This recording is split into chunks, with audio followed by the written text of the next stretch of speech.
Mostrar para vocês aqui, né, a estratificação da agrofloresta, né? Então, como extrato baixo, a gente tem o café, que está nessas linhas de trás aqui, não está dando para ver muito bem.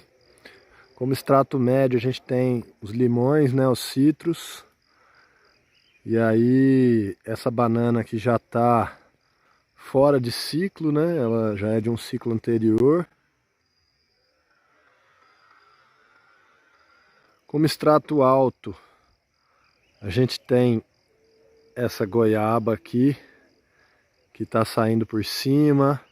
A gente tem as pupunhas que estão saindo aqui, né? E como emergente a gente tem aquele guapuruvu, este. E esses mamões que estão fora de ciclo também, eles já são de ciclo anterior, mas eles estão cumprindo uma função aí de extrato emergente. Lembrando que a estratificação ela tem a ver com a necessidade de luz de cada espécie e não com a sua altura, né? Então, os citros, né, ele suporta uma densidade maior por cima dele, diferente do guapuruvu, que sobe, né, e não suporta ninguém por cima dele.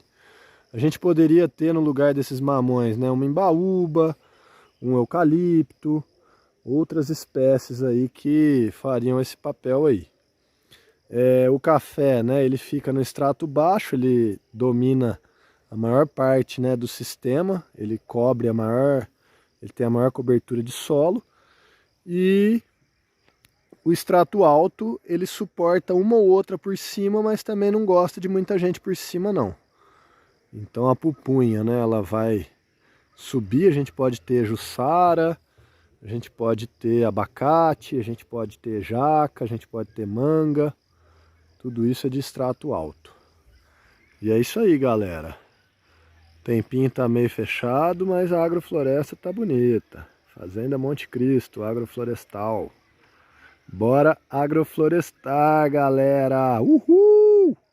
Gostou do conteúdo? Curte, compartilha e vamos espalhar essa semente.